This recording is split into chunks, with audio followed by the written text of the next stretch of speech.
వరుణ్ సందేశ్ అంటే మనకు బాగా గుర్తుకొచ్చేది హ్యాపీ డేస్, కొత్త బంగారు లోకం. అప్పుడు సెన్సేషనల్ హిట్ అయిన ఈ మూవీస్ తర్వాత వరుణ్ సందేశ్ కొద్దిగా గ్యాప్ తీసుకున్నాడు. తర్వాత బిగ్ బాస్కి వచ్చాడు. ఈ మధ్య ఒక వెబ్ సిరీస్ చేశాడు. మళ్ళీ ఈరోజు నిందాతో మనం ముందుకు వస్తున్నాడు. సినిమా ఎలా ఉంది, తనకు కంబ్యాక్ ఇచ్చిందా లేదా అనేది ఇప్పుడు రివ్యూలో తెలుసుకుందాం.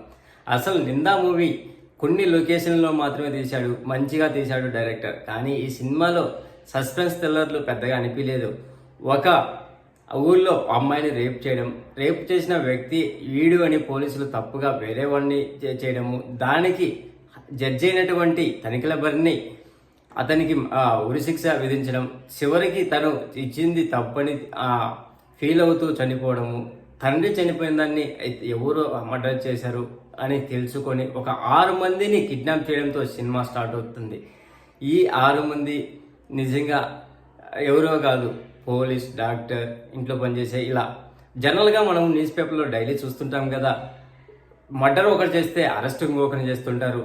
అసలైన ముద్దాయికి శిక్ష పడకుండా నిరూపదానికి శిక్ష పడ్డాము, అదే చూపించాడు ఈ సినిమాలో డైరెక్టర్. ఈ సినిమాలో పర్ఫార్మెన్స్ వైజ్ చూస్తే వరుణ్ సందేశ్ డీసెంట్ పర్ఫార్మెన్స్, మానవ హక్కుల కమిషనర్గా మంచిగా పర్ఫార్మెన్స్ చేశాడు. కానీ ఈ సినిమాలో మధు, అదే అత్యాచారం గురి చచ్చిపోయిన క్యారెక్టర్లో మధు చేసినటువంటి క్యారెక్టర్ ఓకే అనిపించింది. బాలరాజు క్యారెక్టర్ ఛత్రపతి సినిమాలో నటించినటువంటి శేఖర్ బాలరాజుగా నటించాడు. అసలు మధుకు బాలరాజుకు ఉన్న సంబంధం ఏమిటి, ఇవన్నీ తెలుసుకునేదానికి సెకండ్ హాఫ్లో కొద్దిసేపు చూసిన వాటినే సస్పెన్స్ థ్రిల్లర్ చూసే వాళ్ళకి ఈజీగా అర్థమవుతుంది ఎవరు చంపేశారు అనేది.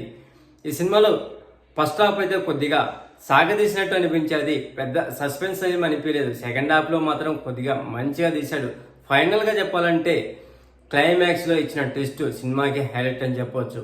అంతేకాకుండా ఈ సినిమాలో ఇచ్చినటువంటి బీజిఎం బాగానే ఉంది, కానీ ఈ బీజిఎం వల్ల డైలాగ్స్ కొన్ని అర్థం కాలేదు, అదొకటి డ్రాబ్యాక్ అని చెప్పవచ్చు. అలాగే సినిమా లొకేషన్స్ కొన్నే తీసుకోవడము, అక్కడ తీసుకున్న వాటిని మంచిగా చూపించడం అయితే డైరెక్టర్కి అభినందనలు చెప్పడంలో ఎటువంటి సందేహం లేదు. ఓవరాల్గా సినిమాకి రేటింగ్ ఇవ్వాల్సి వస్తే అవుట్ ఆఫ్ 5 గన్ను 2 ఇవ్వచ్చు ఫ్రెండ్స్. ప్లీజ్ ఫ్రెండ్స్, లైక్ చెప్తే లైక్ చేయండి, కొత్తగా వచ్చిన వాళ్ళు సబ్స్క్రైబ్ చేయండి. Thank you. Signing off, your Mahindra.